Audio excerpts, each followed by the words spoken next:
हाँ जी dear students, myself S K Sharma, HOD of physics department, triple M institutes. तो मेरा topic dear हैगा वैक्टर अलजबरा। तो मैं ये बोलता उन्होंने स्टूडेंट्स ਨੂੰ ਜੇ ਵੈਕਟਰਸ ਨਹੀਂ ਆਏ ਤਾਂ ਫਿਜ਼ਿਕਸ ਨਹੀਂ ਆਣੀ। ਤੇ ਨਾਲ ਹੀ ਬੋਲਦਾ ਹਾਂ ਵੀ ਜੇ ਤੁਸੀਂ ਆਪਣੇ ਬ੍ਰੇਨ ਨੂੰ ਸਮਝਾ ਲੋਗੇ ਜਿਹੜਾ ਅਲਜਬਰਾ ਹੁਣ ਤੱਕ ਪੜ੍ਹਿਆ ਉਹ ਵੈਕਟਰ 'ਚ ਨਹੀਂ ਲੱਗਦਾ, ਵੈਕਟਰ ਆ ਗਏ। ਜਾਂ ਤੁਸੀਂ ਅਲਜਬਰਾ ਪੜ੍ਹਿਓ, ਬੜਾ ਸਿੰਪਲ ਅਲਜਬਰਾ ਹੈ। 3 + 3 = 6, 3 - 3 = 0, 3 × 3 = 9, 3 / 3 = 1, ਓਨਲੀ 1। ਵੈਕਟਰ ਕੰਪਲੀਕੇਟਡ ਹੈ, ਇਹ ਅਲਜਬਰਾ ਵੈਕਟਰ 'ਚ ਨਹੀਂ ਲੱਗਦਾ। ਤੋ ਅਸੀਂ ਹੁਣ ਵੈਕਟਰ ਅਲਜਬਰੇ ਦਾ ਪਹਿਲਾ ਆਪਰੇਸ਼ਨ ਪੜ੍ਹਨ ਲੱਗੇ ਹਾਂ, where vector is multiply by scalar. Vector multiply by scalar. First unit ਤੁਸੀਂ ਪੜ੍ਹਦੇ ਹੋ, ਐਡੀਸ਼ਨ ਅਤੇ ਸਬਟਰੈਕਸ਼ਨ ਸਿਰਫ ਸਿਮੀਲਰ ਕੁਆਂਟੀਟੀਜ਼ ਦੀਆਂ ਹੁੰਦੀਆਂ ਨੇ। ਫੋਰਸ 'ਚ ਫੋਰਸ ਹੀ ਐਡ ਹੋ ਸਕਦਾ ਹੈ, ਵੈਲੋਸਿਟੀ 'ਚ ਵੈਲੋਸਿਟੀ ਐਡ ਹੋ ਸਕਦੀ, ਹੋਰ ਚੀਜ਼ ਨਹੀਂ ਐਡ ਹੋ ਸਕਦੀ। ਪਰ ਮਲਟੀਪਲੀਕੇਸ਼ਨ ਜਿਹਦੀ ਮਰਜ਼ੀ ਜਿਸ ਮਰਜ਼ੀ ਨਾਲ ਕਰਦੇ ਹੋ। ਸੋ ਅਸੀਂ ਪਹਿਲਾ ਆਪਰੇਸ਼ਨ ਪੜ੍ਹਨ ਲੱਗੇ ਹਾਂ, ਵੈਕਟਰ ਮਲਟੀਪਲਾਈ ਬਾਈ ਸਕੇਲਰ। ਜਿੱਦਾਂ ਫਿਜ਼ਿਕਸ ਦੇ ਵਿੱਚ ਐਗਜ਼ਾਮਪਲ ਹੈ ਮਾਸ ਇਨਟੂ ਵੈਲੋਸਿਟੀ, ਦੋਨੋਂ ਦੇ ਡਾਇਮੈਂਸ਼ਨ ਡਿਫਰੈਂਟ ਹੈ। ਮਾਸ ਇਨਟੂ ਵੈਲੋਸਿਟੀ, ਇਹ ਵੈਕਟਰ ਹੈ, ਇਹ ਸਕੇਲਰ ਹੈ। ਤਾਂ ਪਹਿਲੀ ਗੱਲ, ਜਦੋਂ ਵੀ ਵੈਕਟਰ ਨੂੰ ਸਕੇਲਰ ਨਾਲ ਮਲਟੀਪਲਾਈ ਕਰਾਂਗੇ ਇੱਕ ਨਵਾਂ ਵੈਕਟਰ ਆਏਗਾ। ਇਹ ਨਵੀਂ ਚੀਜ਼ ਆਈ, ਉਸ ਨਵੀਂ ਚੀਜ਼ ਦਾ ਨਾਂ ਕੀ ਹੈ? ਵੈਕਟਰ। ਤਾਂ ਡੀਅਰ ਮੈਂ ਇੱਕ ਚੀਜ਼ ਬੋਲੀ ਹੈ, ਇਹ vector is multiply by scalar. Answer ਕੀ ਆਏਗਾ? ਵੈਕਟਰ। ਨਵਾਂ ਵੈਕਟਰ ਆਏਗਾ। ਉਸ ਅਸੀਂ ਆਨਸਰ ਦੇਣਾ ਵੈਕਟਰ ਦਾ ਮੈਗਨੀਚਿਊਡ ਕੀ ਹੋਏਗਾ, ਡਾਇਰੈਕਸ਼ਨ ਕੀ ਹੋਏਗੀ। ਸੋ ਪ੍ਰੈਕਟੀਕਲ ਐਗਜ਼ਾਮਪਲ ਹੈ ਮੋਮੈਂਟਮ, ਲੀਨੀਅਰ ਮੋਮੈਂਟਮ ਕਹਿੰਦੇ ਇਹਨੂੰ। ਲੀਨੀਅਰ ਮੋਮੈਂਟਮ, ਮਾਸ ਇਨਟੂ ਵੈਲੋਸਿਟੀ, ਮਾਸ ਇਨਟੂ ਐਕਸਲਰੇਸ਼ਨ, ਨਵੀਂ ਚੀਜ਼ ਆ ਗਈ ਵੈਕਟਰ ਇਨਟੂ ਸਕੇਲਰ ਫੋਰਸ। ਬੜੀ ਫੇਮਸ ਇਕੁਏਸ਼ਨ ਹੈ, ਇਕੁਏਸ਼ਨ ਆਫ ਡਾਇਨਾਮਿਕਸ ਕਹਿੰਦੇ ਇਹਨੂੰ ਟਰਾਂਸਲੇਟਰੀ ਮੋਸ਼ਨ 'ਚ। ਸੋ if vector is multiplied by scalar, you have a new vector. Force into time, vector into scalar, vector, ਉਸਨੂੰ ਕੀ ਕਹਿੰਦੇ? ਇੰਪਲਸ। ਤਾਂ ਮੈਂ ਹੁਣ ਤੱਕ ਤੁਹਾਨੂੰ ਪੜ੍ਹਾਇਆ if vector is multiplied by scalar, you have answer ਕੀ ਆਏਗਾ? ਵੈਕਟਰ। ਹੁਣ ਕੁਐਸਚਨ ਹੈ ਉਸ ਵੈਕਟਰ ਦਾ ਮੈਗਨੀਚਿਊਡ ਕੀ ਹੋਏਗਾ, ਉਸ ਵੈਕਟਰ ਦੀ ਡਾਇਰੈਕਸ਼ਨ ਕੀ ਹੋਏਗੀ। ਡੀਅਰ ਸਪੋਜ਼ ਇਹ ਵੈਕਟਰ A ਹੈ, ਇਹਨੂੰ ਮਲਟੀਪਲਾਈ ਕੀਤਾ ਸਮ ਸਕੇਲਰ ਨਾਲ M। ਇਹ M ਸਕੇਲਰ ਹੈ, ਮਾਸ ਨਹੀਂ ਹੈਗਾ। ਇੱਥੇ M ਮਾਸ ਸੀਗਾ। ਜਦੋਂ ਵੈਕਟਰ ਨੂੰ ਸਕੇਲਰ ਨਾਲ ਮਲਟੀਪਲਾਈ ਕਰਦੇ ਨਵਾਂ ਵੈਕਟਰ ਆ ਗਿਆ MA। ਹੁਣ ਵੈਕਟਰ ਦੋਨਾਂ 'ਤੇ ਪਾਉਣਾ, M ਅਤੇ A 'ਤੇ। ਇੱਥੇ ਸਿਰਫ ਵੈਕਟਰ A 'ਤੇ ਸੀਗਾ, MA। ਸੋ ਇਹਨਾਂ ਮਲਟੀਪਲਾਈ ਕੀਤਾ, ਵੈਕਟਰ ਬਣ ਗਿਆ MA। ਤਾਂ ਹੁਣ ਆਪਾਂ ਆਨਸਰ ਦੇਣਾ MA ਦਾ ਮੈਗਨੀਚਿਊਡ ਕੀ ਹੋਏਗਾ, MA ਦੀ ਡਾਇਰੈਕਸ਼ਨ ਕੀ ਹੋਏਗੀ। ਮੈਗਨੀਚਿਊਡ ਤਾਂ ਬੱਚਿਆਂ ਨੂੰ ਸਮਝ ਆ ਜਾਂਦਾ ਹੈ, ਕਿਉਂਕਿ ਉਹੀ ਰਿਜ਼ਲਟ ਹੈ ਜੋ ਸਕੇਲਰ 'ਚ ਹੁੰਦਾ ਹੈ। ਜੇ A ਨੂੰ 2 ਨਾਲ ਡਬਲ ਕਰਾਂਗੇ 2A A ਤੋਂ ਡਬਲ ਹੋਏਗਾ। ਜੇ A ਨੂੰ ਮਲਟੀਪਲਾਈ ਕਰਾਂਗੇ ਹਾਫ A/2, ਉਹ ਤੋਂ ਅੱਧਾ। ਸੋ ਇੱਥੇ ਇਹ ਰਿਜ਼ਲਟ ਹੈ, MA ਦਾ ਮੈਗਨੀਚਿਊਡ ਹੋਏਗਾ M Times that of A। Punjabi 'ਚ 19 ਗੁਣਾ। ਜੇ 2 ਨਾਲ ਮਲਟੀਪਲਾਈ ਕੀਤਾ ਡਬਲ, ਜੇ 3 ਨਾਲ ਮਲਟੀਪਲਾਈ ਕੀਤਾ triple, and so on. Magnitude 19 times ਹੋ ਜਾਏਗਾ। ਹੁਣ ਮੇਨ ਗੱਲ ਹੈ ਵੀ ਇਹਦੀ ਡਾਇਰੈਕਸ਼ਨ ਕਿਹੜੀ ਹੋਏਗੀ ਰਿਲੇਟਿਵ ਟੂ ਇਟ। ਨਵੇਂ ਵੈਕਟਰ ਦੀ ਡਾਇਰੈਕਸ਼ਨ ਕੀ ਹੋਏਗੀ। 3 ਪੋਸੀਬਿਲਿਟੀ ਹੈ ਵੀ ਆਈਦਰ M ਪੋਜ਼ਿਟਿਵ, ਇਹਨੂੰ ਮੈਥ ਵਾਲੇ ਇੱਦਾਂ ਲਿਖਦੇ ਆ ਵੀ M > 0। ਪੋਜ਼ਿਟਿਵ ਨੂੰ ਮੈਥ ਵਾਲੇ ਇੱਦਾਂ ਲਿਖਦੇ ਆ। ਦੂਜੀ ਪੋਸੀਬਿਲਿਟੀ ਹੈ M ਨੈਗੇਟਿਵ, ਇਹਨੂੰ ਮੈਥ ਵਾਲੇ ਲਿਖਦੇ ਆ, ਸਕੇਲਰ ਹੈ। ਸਕੇਲਰ 'ਚ ਨੈਗੇਟਿਵ ਦਾ ਮਤਲਬ ਕੀ ਹੁੰਦਾ? Lesser then 0। ਵੈਕਟਰ 'ਚ ਨਹੀਂ ਪਤਾ, ਇਹ M ਸਕੇਲਰ ਹੈ, A ਵੈਕਟਰ ਹੈ। ਤੀਸਰੀ ਪੋਸੀਬਿਲਿਟੀ ਕੀ ਹੈ? M = 0। ਸੋ ਅਸੀਂ ਤਿੰਨੋਂ ਪੋਸੀਬਿਲਿਟੀ ਬਾਰੀ ਬਾਰੀ ਡਿਸਕਸ ਕਰਨੀ ਆ। ਸੋ ਡੀਅਰ, ਜੇ M ਪੋਜ਼ਿਟਿਵ ਹੈ ਮਤਲਬ M > 0 ਹੈ, ਜਿੱਦਾਂ A ਹੈ, ਆ 2A ਹੋ ਜਾਏਗਾ। 2A ਦਾ ਮੈਗਨੀਚਿਊਡ A ਤੋਂ ਡਬਲ, ਡਾਇਰੈਕਸ਼ਨ ਸੇਮ। ਕੀ ਸਮਝਾਇਆ? M ਜੇ ਪੋਜ਼ਿਟਿਵ ਹੈ, MA ਤੇ A the direction same. Same means ਤੁਸੀਂ ਹਰ ਚੀਜ਼ ਮੈਥ 'ਚ ਅੰਡਰਸਟੈਂਡ ਕਰਨੀ, ਅੰਗਰੇਜ਼ੀ 'ਚ ਨਹੀਂ।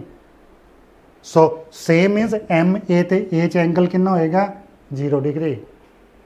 सो जे एम पॉजिटिव है ना, एम ए की डायरेक्शन सेम होएगी as that of a. Means आ वैक्टर ते आ वैक्टर च कितना एंगल होएगा 0 डिग्री। मतलब जे मैं तुहानूं पूछां मोमेंटम ते वेलोसिटी च कितना एंगल होएगा, because mass is always positive, ਇਹਦਾ मतलब momentum must act in the direction of velocity. यही नहीं बच्चे पता लगता होंगे। जे नॉर्थ वल जा रहे हैं मोमेंटम नॉर्थ वल है, जे साउथ वल जा रहे हैं मोमेंटम साउथ वल है। नो, क्योंकि एम पॉजिटिव है, ਇਹਦਾ मतलब फोर्स ਤੇ एक्सलरेशन की डायरेक्शन की होगी same. Acceleration is always produced in the direction of force, जिसनों डियर की कहते हैं Newton's second law of motion. जिधर फोर्स लगेगा उधर ही एक्सलरेशन प्रोड्यूस होगी। आ वैक्टर ते आ वैक्टर डायरेक्शन सेम है बिकॉज ये पॉजिटिव है। नो, टाइम भी पॉजिटिव होंदा है, टाइम इंटरवल पॉजिटिव होंदा है हमेशा, ये टाइम इंटरवल है। जे पॉजिटिव है ये डायरेक्शन यही है। हुण +2 च आंदा इफ क्यू चार्ज नूं ई फील्ड च रखिया उते इलैक्ट्रिक फोर्स इन्ना लगेगा। +2 के बच्चे पूछा जाता किधर लगेगा फोर्स, मैगनीट्यूड दस देंगे किधर लगेगा, डायरेक्शन बीमारी पै जाती है, दसन फेल हो जाते हैं। हालांकि पूअर वर्ड यूज़ किया, पूअर वर्ड यूज़ करने का मतलब है तुहानूं एक्साइट करना। सो ये example vector into scalar is vector. मैं पढ़ाया जे क्यू पॉजिटिव है, पॉजिटिव मीनस ग्रेटर दैन 0, प्रोटॉन या कोई पॉजिटिव आयन, जे ए पॉजिटिव है आ वैक्टर ते आ वैक्टर की होंगे सेम पासे।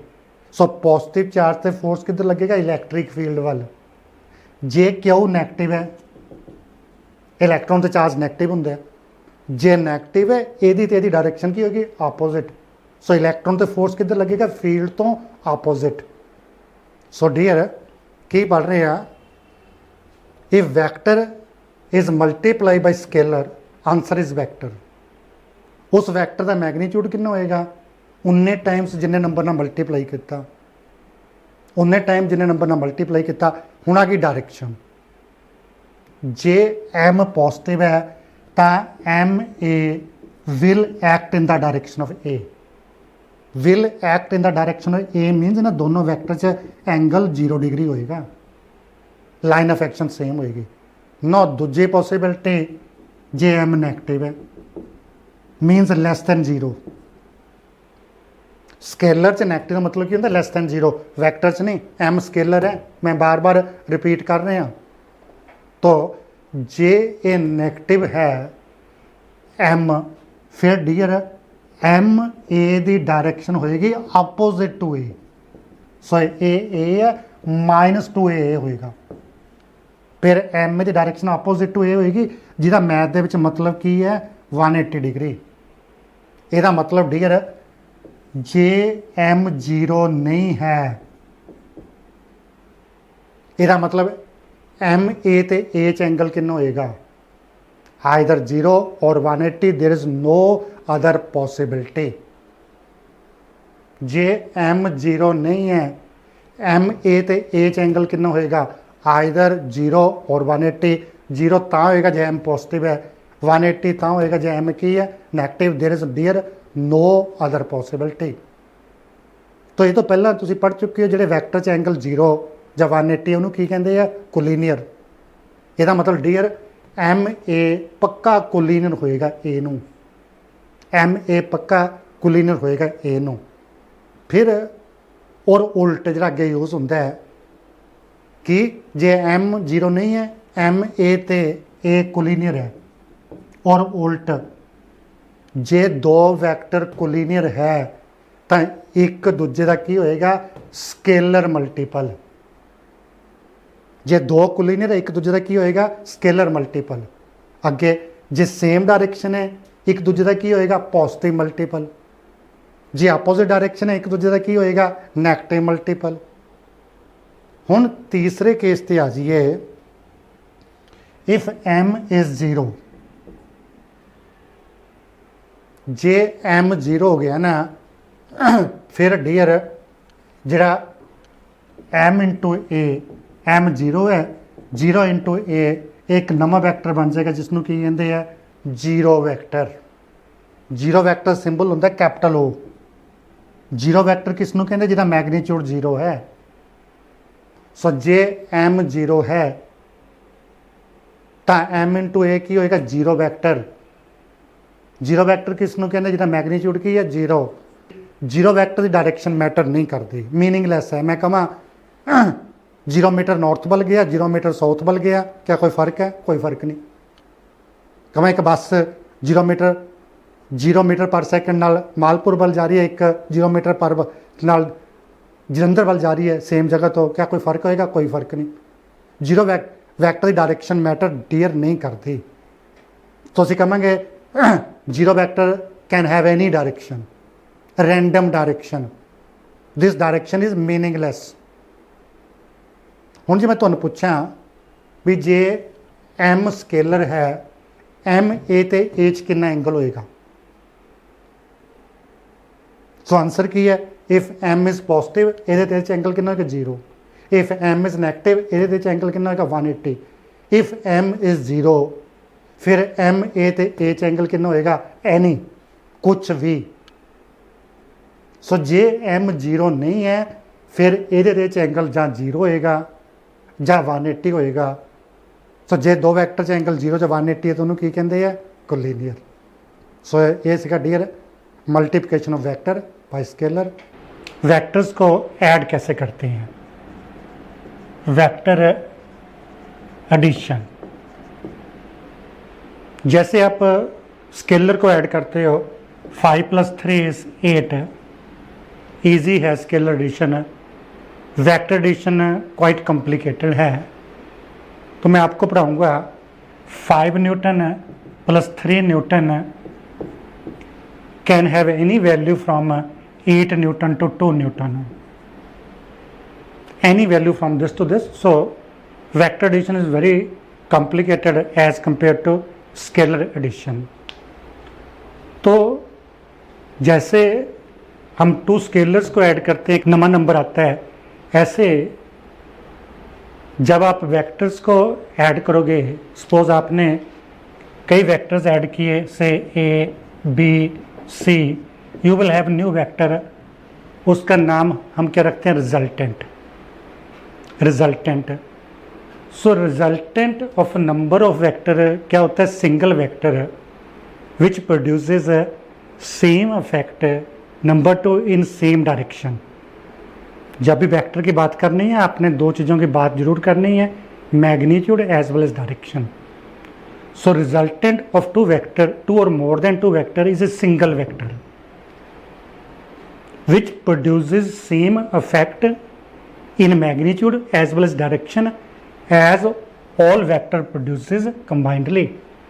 क्या मतलब है? सपोज इस बॉडी का मास m है, इसमें 5 न्यूटन 3 न्यूटन फोर्स लगा और एक्सेलरेशन प्रोड्यूस हुई 2 मीटर पर second square. Suppose same body पे अब फोर्स लगा से 6 न्यूटन, इसमें एक्सेलरेशन इतनी प्रोड्यूस हुई, मैग्नीट्यूड भी सेम है, डायरेक्शन भी सेम है। यदि ये है तो फिर हम बोलेंगे 5 newton + 3 newton is equal to 6 newton, because 6 newton का इफेक्ट उतना ही जितना दोनों को है। तो प्लीज डोंट से भी 5 + 3 is always 8, it can be 8, it may not be 8। सो क्या बोला मैंने? 5 न्यूटन + 3 न्यूटन कुछ भी हो सकता है, 8 न्यूटन से लेकर 2 न्यूटन तक। तो एट प्रेजेंट हम ये डिस्कस करने की कोशिश करते हैं भी दो वेक्टर्स को कैसे ऐड करते हैं। हम ये डिस्कस करने की कोशिश कर रहे हैं हाउ 2 वेक्टर्स आर एडेड। यदि आपने 2 वेक्टर ऐड करने हैं,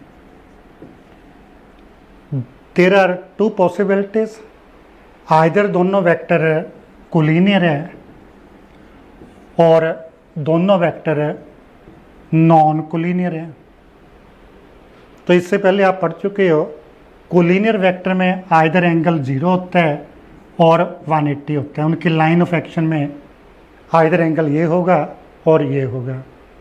नॉन कोलिनियर उसको कहते हैं जिसमें दोनों पॉसिबिलिटी नहीं है, neither angle line of action में एंगल 0 डिग्री है नॉर 180 डिग्री। 180 डिग्री का दूसरा नाम क्या है? पाई रेड। पाई रेड। तो पहले हम ये समझने की कोशिश करते हैं, यदि टू वेक्टर्स कोलिनियर है तो उनका रिजल्टेंट कितना और किधर होगा, मैग्नीट्यूड कितना होगा और डायरेक्शन कितनी होगी। सिंपलेस्ट है, आपने दो वेक्टर ऐड करने P प्लस Q, एक नवा वेक्टर आ गया उसका नाम क्या रखा R। तो ये कोलिनियर है, यदि दोनों वेक्टर की लाइन ऑफ एक्शन में एंगल 0 डिग्री है तो we can prove P plus Q का मैग्नीट्यूड होगा magnitude of P plus magnitude of Q, जिसको लोग जनरली ये लिख सकते हैं P प्लस Q। यदि दोनों वेक्टर की लाइन ऑफ एक्शन सेम है तो मैंने क्या लिखा, P plus Q is equal to P plus Q। Vector P plus vector Q का मैग्नीट्यूड इतना होगा। तो जो मैंने ये लिखा है लेफ्ट में और राइट में, इन दोनों में बहुत फ़र्क है। जो लेफ्ट में लिखा है इसका क्या मतलब है, magnitude of resultant of two vector, ये है रिजल्टेंट वेक्टर सम, ये है स्केलर सम। जब हम मैग्नीट्यूड ऐड करेंगे स्केलर सम हो जाएगा, क्योंकि मैग्नीट्यूड ऑफ वेक्टर स्केलर है। वेक्टर में दो चीज़ें हैं, एक मैग्नीट्यूड, दूसरा क्या है डायरेक्शन। मैग्नीट्यूड को हम स्केलर से ऑपरेट कर सकते हैं। तो व्हाट इज दिस, ये क्या लिखा है, magnitude of vector sum is equal to algebraic sum of their magnitude. पर ये डियर तभी होगा यदि दोनों वेक्टर्स में एंगल कितने 0 डिग्री, अदरवाइज नहीं होगा। ये बोला मैंने, if P is this Q is this, तो P प्लस Q जो है R, ये होगा P प्लस Q के बराबर। P प्लस Q के बराबर होगा अलजेब्रिक सम। ये दोनों वेक्टर सेम डायरेक्शन में हैं। डायरेक्शन कौन सी होगी, रिजल्टेंट की। Resultant means P plus Q की डायरेक्शन कौन सी होगी, same as that of P और Q। So if two vectors act in same direction then magnitude of resultant, ऐसे भी लिख सकते हैं, मैग्नीट्यूड ऑफ रिजल्टेंट, और इसे कहेंगे magnitude of their vector sum is equal to algebraic sum of their magnitude. ये मैक्सिमम वैल्यू है दो वेक्टर के रिजल्टेंट के, इससे ज़्यादा नहीं हो सकती।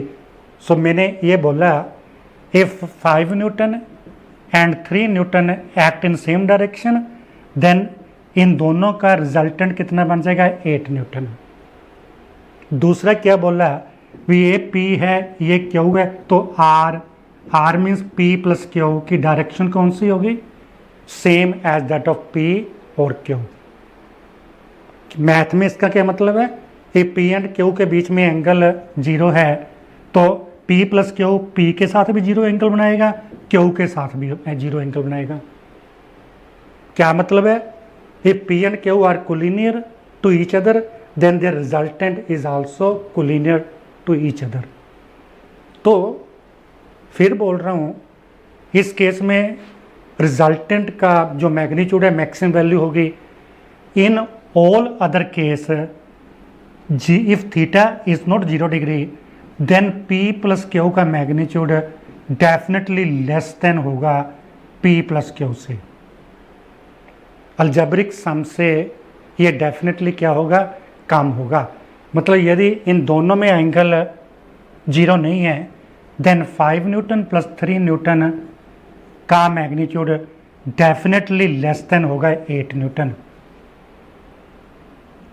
सो इसका मैग्नीट्यूड सबसे ज़्यादा कितना हो सकता है 8।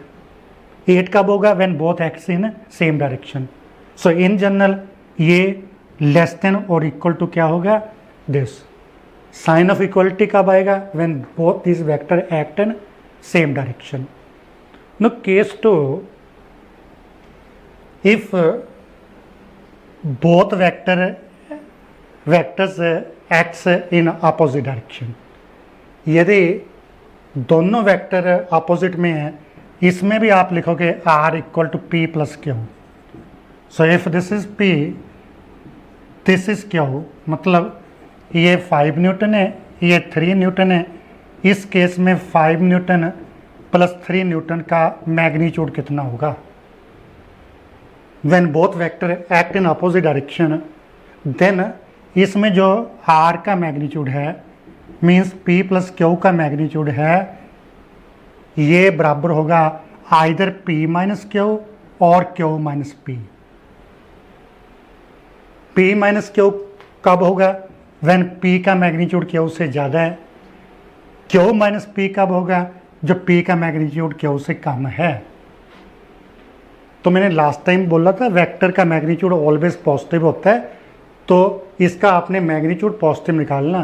ये both vector act in opposite direction, then magnitude of their resultant का किसके बराबर होगा difference in their magnitude. Difference किसका किससे लेना, बड़े का छोटे से। इसका मैग्नीट्यूड पॉजिटिव निकालना है। सो इस केस में 5 न्यूटन प्लस 3 न्यूटन कितना होगा 2 न्यूटन। ख्याल रखना it is a plus sign not minus.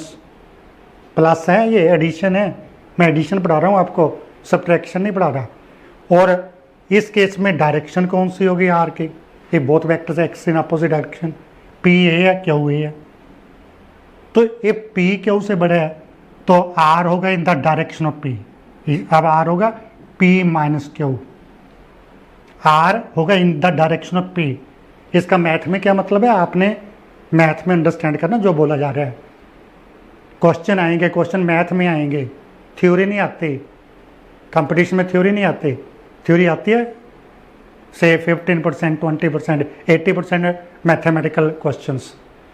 इसका मतलब क्या है भी R in the X in the direction of P, मतलब आर का एंगल पी के साथ कितना होगा 0, आर का क्यू के साथ कितना एंगल होगा 180। अगेन सो ये दोनों कोलिनियर है, इनका एंगल इनके साथ आइदर 0 है और 180 है। इसका मतलब आर भी इन दोनों को क्या होगा कोलिनियर। यदि पी छोटा है क्यू बड़ा है तो are in the direction of q होगा।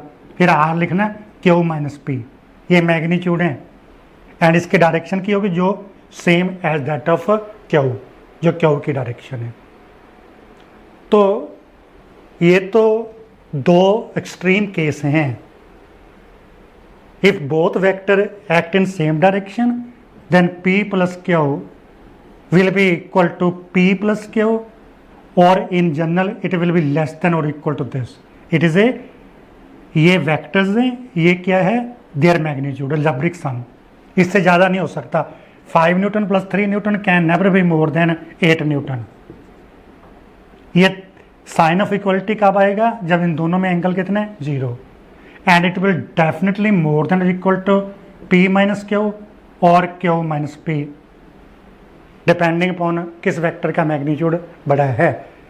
तो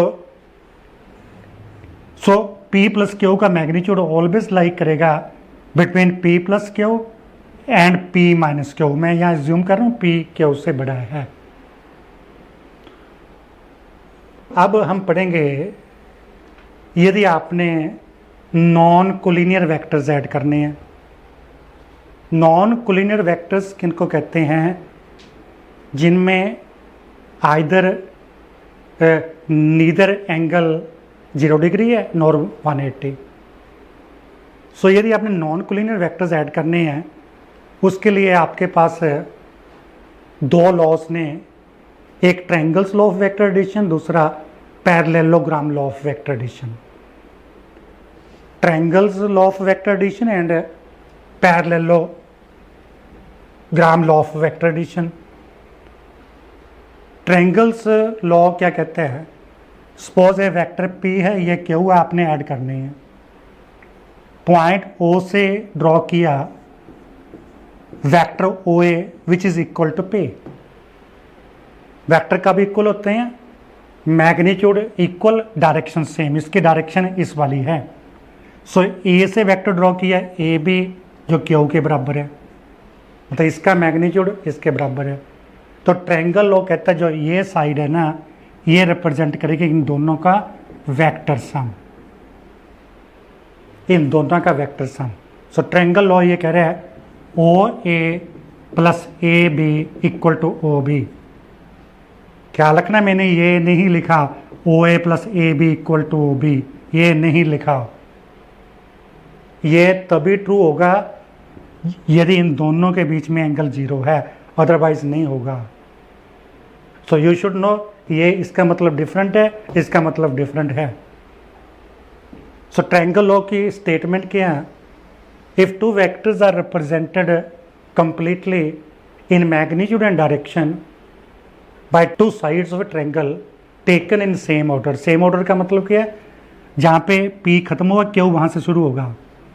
then third side taken in opposite order क्या रिप्रेजेंट करेगी? इनका रिजल्टेंट कंप्लीटली ऑपोजिट ऑर्डर। यदि O A B B O same order है, O A B B O same order है, तो तीसरी साइड ओ बी लेनी है। दूसरा आपके पास है parallelogram law of vector addition. Parallelogram law of vector addition क्या बोलते हैं? Suppose we have to add P and Q। Point O से ड्रॉ किया OA vector equal to P। Equal means magnitude equal and direction same.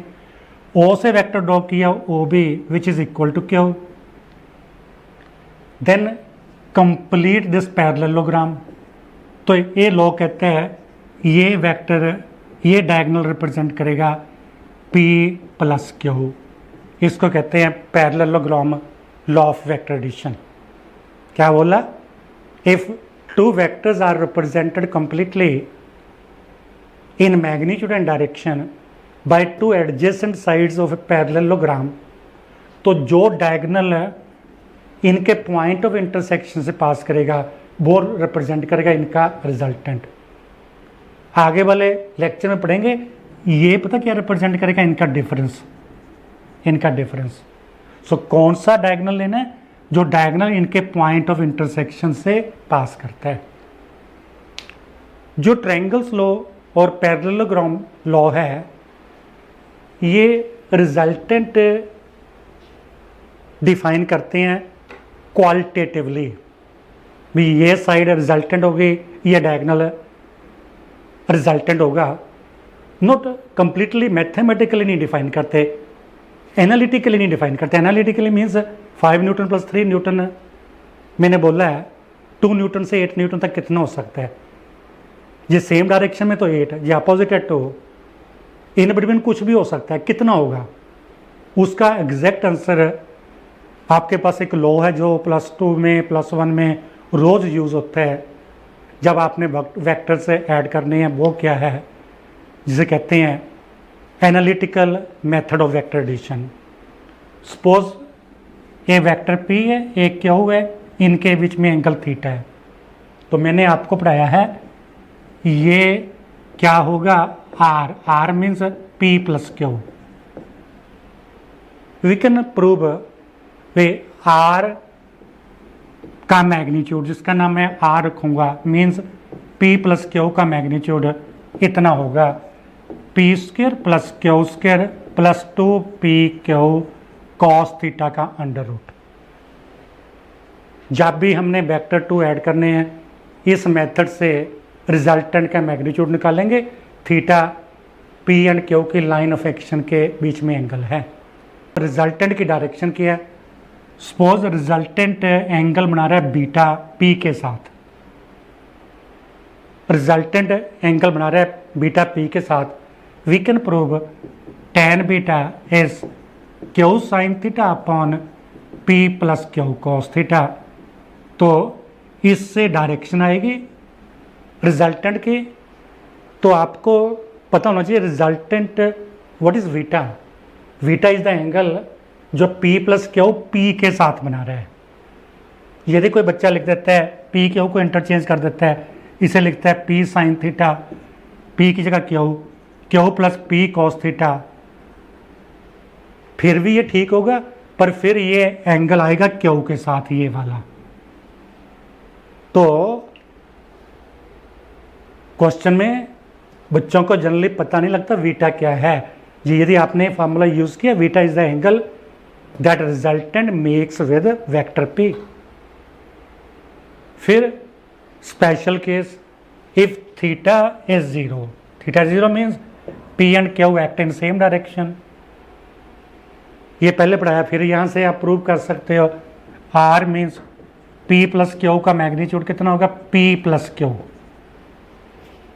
फिर बोल रहा हूँ, left में क्या लिखा है, magnitude of vector sum is equal to algebraic sum of their magnitude when vector act in same direction. And इस case में रिजल्टेंट किधर एक्ट करेगा, in the direction of P और Q। P और Q के बीच में एंगल जीरो है, R का P के साथ भी एंगल जीरो होगा, Q के साथ भी एंगल कितना होगा, जीरो होगा।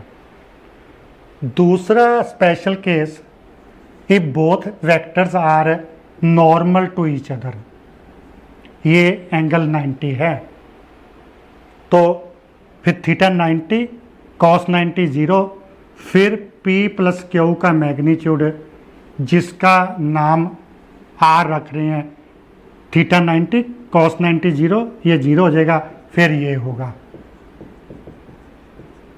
तो और उल्ट कन्वर्सली मैं क्या बोल रहा हूं, ये फार्मूला रिजल्टेंट के लिए तभी लगेगा यदि दोनों वेक्टर्स में एंगल 90 डिग्री है। हम ये फार्मूले को इतनी बार यूज करते हैं, बच्चे हर जगह लगाने लग जाते हैं। No, we are discussing special case. ये तब होगा if they act in same direction, ये तब होगा when they act in up normal to each other.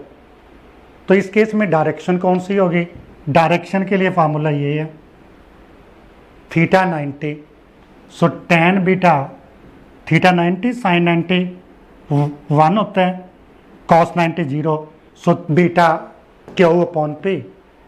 What is beta, जो एंगल P के साथ बना रहे हैं। यदि किसी बच्चे ने P अपॉन Q लिख दिया फिर भी ठीक होगा, but then beta will be angle with vector Q।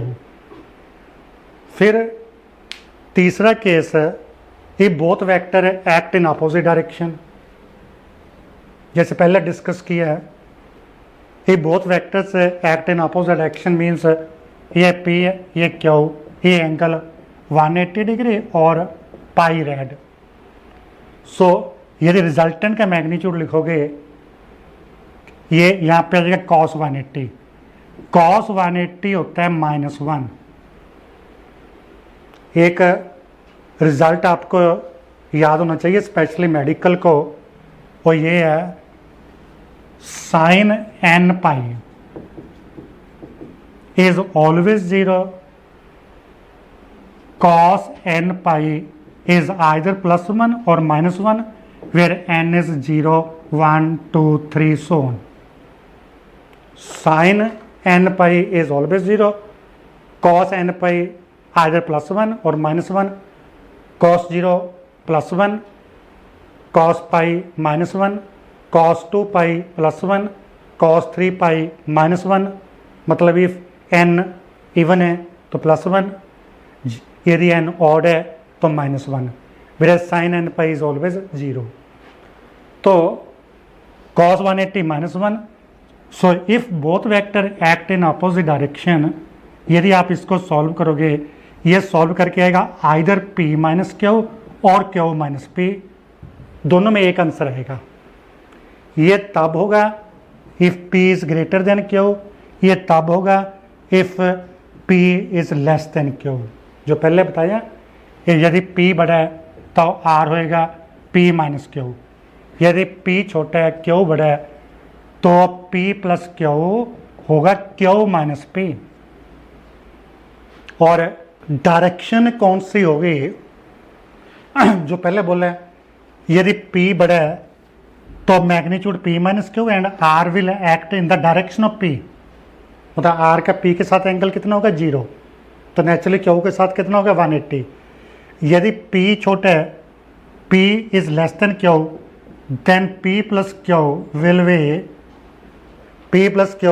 Will be Q minus P, and in that case resultant will act in the direction of Q। तो एक और फार्मूला है जो काफ़ी ज़्यादा हम यूज़ करते हैं, काफ़ी यूज़फुल है भी। यदि दोनों वेक्टर का मैग्नीट्यूड इक्वल है, दैट इज P का मैग्नीट्यूड भी Q का मैग्नीट्यूड भी इक्वल से X, मतलब आपने 5 न्यूटन प्लस 5 न्यूटन ऐड करना, आंसर कितना आएगा। बहुत बार आपको करना पड़ता है। यदि आपने दो वेक्टर्स ऐड करने हैं इक्वल मैग्नीट्यूड के, तो हम प्रूव कर सकते हैं R means P plus Q का मैग्नीट्यूड हो जाता है 2x cos थीटा बाई 2। ये बहुत अच्छा फार्मूला है to add two vectors of equal magnitude, and if theta is 120 तो ये x के बराबर हो जाएगा। तो ये आम क्वेश्चन पूछते हैं, क्या 5 न्यूटन 5 प्लस 5 न्यूटन 5 न्यूटन के बराबर हो सकता है? डेफिनेटली यस हो सकता है। क्या मैंने आपको क्या पढ़ाया, 5 newton plus 5 newton can have any value from 0 newton to 10 newton, 5 भी हो सकता है। कब होगा? यदि उनके बीच में एंगल कितना है 120। सो इफ दो वेक्टर का मैग्नीट्यूड इक्वल है से x, तो रिजल्टेंट का मैग्नीट्यूड, ये वेरी गुड फार्मूला है ऐड करने के लिए when both vector have equal magnitude. And इस केस में आप प्रूव कर सकते हो beta is theta by 2। What is beta? जो p प्लस क्यू p के साथ एंगल बना रहे हैं, beta equal to theta by 2 means resultant बिल्कुल सेंटर में होगा। Resultant will bisect the angle between them, मतलब रिजल्टेंट बिल्कुल सेंटर में होगा। यदि दोनों वेक्टर का मैग्नीट्यूड इक्वल है तो resultant always will bisect the angle between them. So J P और Q का मैग्नीट्यूड इक्वल है तो beta theta by 2 means resultant centre में होगा। अदरवाइज ए P का मैग्नीट्यूड Q से ज़्यादा है तो रिजल्टेंट P के क्लोज होगा।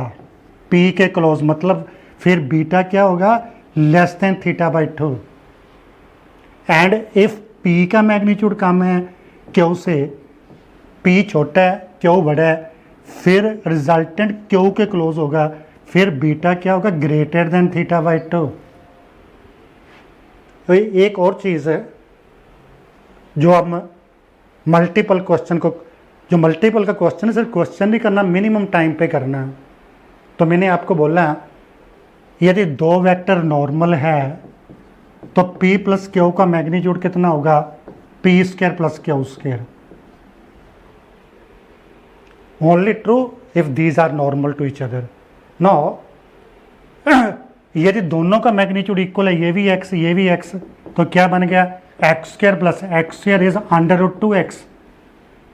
सो यदि दो वेक्टर का मैग्नीट्यूड इक्वल है से x और उनके बीच में एंगल 90 है तो रिजल्टेंट ये बन जाएगा।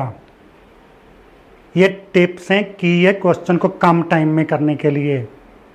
एक मैंने बताया आपको, यदि दोनों वेक्टर का मैग्नीट्यूड इक्वल है और उनके बीच में एंगल 120 डिग्री है तो then P plus Q, P भी x है Q भी x है, P प्लस Q भी x होगा, P प्लस Q भी x होगा। तो वेक्टर एडिशन में एक और चीज़ है, यदि vector of equal magnitude are symmetrically placed, if vector of equal magnitude are symmetrically placed, symmetrical का मतलब उनके बीच में एंगल इक्वल है, then their resultant is always zero vector.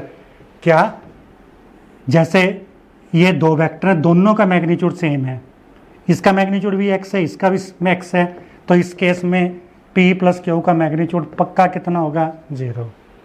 यदि एक वेक्टर ये है, एक ये है, मैग्नीट्यूड इसका भी x है, इसका भी x है, x ये 120 डिग्री है, ये 120 डिग्री है, ये 120 डिग्री है, तो इस केस में इन तीनों का सम भी कितना होगा 0। यदि आपके पास 4 वेक्टर हैं ऑफ इक्वल मैग्नीट्यूड ऐसे, तो इन चारों का वेक्टर सम भी कितना होगा 0। ये vector of equal magnitude are symmetrically placed, तो उनका रिजल्टेंट कितना हो जाता है 0 वेक्टर। एक और चीज़ जो बार बार यूज़ होती है भी, दो वेक्टर का रिजल्टेंट कब 0 होगा। So if vector A plus B equal to 0, vector इसको इधर ले जाओ, so A 0 minus B is minus B, so दो वेक्टर का मैग्नीट्यूड कब 0 होगा, when both are equal and opposite only.